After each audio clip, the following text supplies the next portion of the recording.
আমাদের মহান মুক্তিযুদ্ধে বাংলাদেশের যে সকল দামাল ছেলেরা অসামান্য ভূমিকা রেখেছিলেন তাদের মধ্যে বীর শ্রেষ্ঠ সিপাহী মোহাম্মদ মুস্তফা কামাল একজন।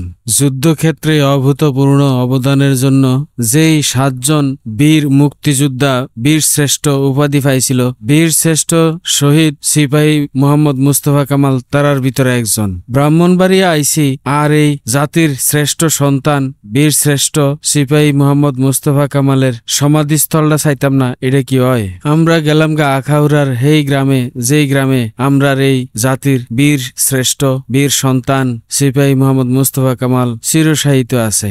সমাধির থেকে অদূরেই একটা তোরণ বানানো হয়েছে, যেই তোরণটা আসলে একজন বীর শ্রেষ্ঠ হিসেবে অপ্রতুল হয়ে গেছে। তোরণটা এমন একটা জায়গায় স্থাপন করা হয়েছে, বুঝাই যায় না আসলে কি লেগে এই তোরণটা স্থাপন হয়েছে। তোরণটা দেখে আমরা রেল লাইনটা পার হইলাম। এই যে ওনার সমাধিস্থলে যাওয়ানোর রাস্তাটা, এই রাস্তাটা এরকম অবহেলায় পড়ে রয়েছে, এরকম তো থাকনের কথা না। এরপরে আমরা গ্রামের ভিতর দিয়া হাঁটতে থাকলাম। কিছু দূর যাইয়ে আমরা পাইয়ে গেলাম দ্বিতীয় আর একটা গেট। এই গেটটা পার হইয়া আমরা ভিতরে ঢুকিয়া গেলাম। ঢুকিয়ে দেখলাম ওনার সমাধিস্থলের চারিদিক দিয়া গৃহস্থরা দান বিছাই দিছে, দান শুকাইতে বললা। এটা দেখা অন্তরে খুবই আঘাত লাগলো। এরপর আমি ঘুরে ঘুরে আবার সমাধিস্থলটা দেখতে থাকলাম। বীর শ্রেষ্ঠ শহীদ সিপাহী মোহাম্মদ মুস্তফা কামাল জন্মগ্রহণ করেন 1948 সালে বরিশালের দৌলত খান থানার পশ্চিম হাজিপাড়া গ্রামে। বাবার নাম ছিল হাবিলদার হাফিজ। বাসার সামনে দিয়া সৈন্যরার সুশৃঙ্খল কুচকাওয়াজ দেখে কিশোর মুস্তফার মনেও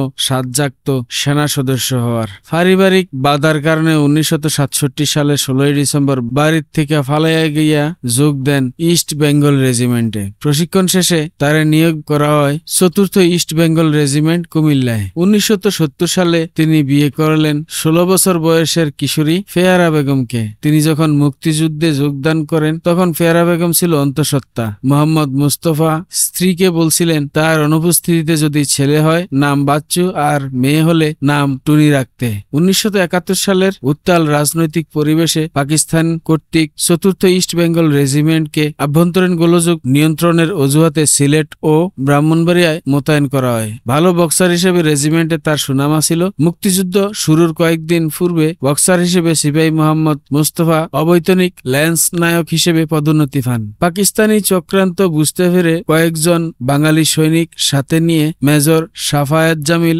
অধিনায়ক লেফটেন্যান্ট কর্নেল খিজির হায়াত খান সহ সকল পাকিস্তানি অফিসার ও সেনাদেরকে গ্রেফতার করেন। এরপর তারা মেজর খালেদ মুশারফের নেতৃত্বে আশুগঞ্জ, উজানিশ্বর ও ব্রাহ্মণবাড়িয়ায় অ্যান্ডারসন খালের পাশ দিয়ে প্রতিরক্ষা অবস্থান নেন। 14 এপ্রিল পাকিস্তানিরা হেলিকপ্টার, গানশিপ, নেভাল গানবোট ও F-86 বিমান যোগে ত্রিমুখী আক্রমণ চালায় মুক্তিবাহিনীর 4th ইস্ট বেঙ্গল রেজিমেন্টের প্রতিরক্ষা অবস্থানের উপরে। গঙ্গাসাগর প্রতিরক্ষা অবস্থানের দরুইন গ্রামে নিয়োজিত আলফা কোম্পানি 2 প্লাটুনের একজন সেকশন কমান্ডার ছিলেন মোহাম্মদ মুস্তফা। পাকিস্তানি আক্রমণে প্লাটুনটির সমস্ত রেশন ধ্বংস হয়ে যায়। নতুন করে কোনো রেশন না পাওয়ায় সবাই দীর্ঘ সময় ধরে অভুক্ত অবস্থায় ছিলেন। এমন অবস্থায় মোহাম্মদ মুস্তফা তার LMG সাথে নিয়ে Akhaura rail station major Shafayat জামিলকে রেশনের অনুরোধ করেন। মেজর সাফায়েত জামিল তাদেরকে অনতিবিলম্বে প্রতিরক্ষা অবস্থানে যেতে নির্দেশ দেন এবং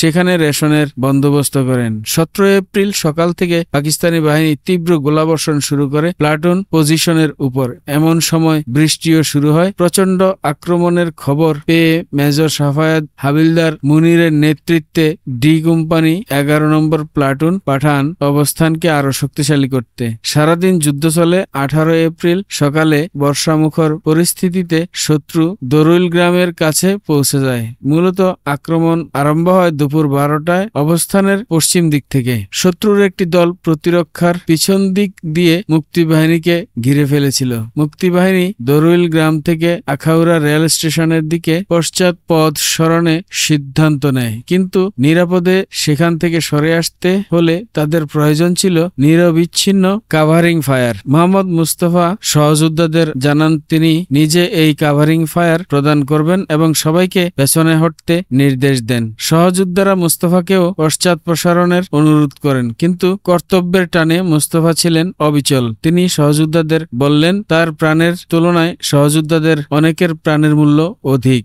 মুস্তফা ক্রমাগত নিখুঁত ফায়ারে পাকিস্তানিদের প্রায় 20-25 জন হতাহত হন এবং তাদের সম্মুখগতি মন্থর হয়ে পড়ে। পাকিস্তানিরা মরিয়া হয়ে মুস্তফার অবস্থানের উপর মেশিন গান এবং মর্টারের গোলাবর্ষণ করতে থাকে। এক পর্যায়ে মুস্তফার এলএমজির গুলি নিঃশেষ হয়ে এবং তিনি মারাত্মকভাবে জখম হন। তখন পাকিস্তান বাহিনীর সৈন্যরা ট্রেন্স এসে তাকে বেয়োনেট দিয়ে খুঁচিয়ে হত্যা করে। মুস্তফা তার জীবন দিয়ে সহযোদ্ধাদের জীবন বাঁচিয়েছিলেন। দরুইল গ্রামের আপামর জনগণ অতি সম্মান ও আন্তরিকতার সাথে তাকে শাহাদাতের স্থানের পাশেই সমাহিত করেন। অসীম সাহসিকতার জন্য তাকে সর্বোচ্চ বীরসূচক খেতাব বীরশ্রেষ্ঠ প্রদান করে বাংলাদেশ সরকার। বীরশ্রেষ্ঠ মোস্তফা কামালের এই সমাধিস্থলটা আমি পরিদর্শন করলাম খুব ভালোভাবে, তারপরে আমরা চলে এলাম। আজকের ভিডিও এই পর্যন্ত। ভবিষ্যতে আপনারা লগে দেখা হইব অন্য কোনো ভিডিওতে অন্য কোনো বিষয় লিয়া। এই পর্যন্ত আপনারা ভালো থাকেন, সুস্থ থাকেন, সুন্দর থাকেন আর আমার পেজটা ফলো দিয়া বেলাল ভাইয়ের লগেই থাকেন।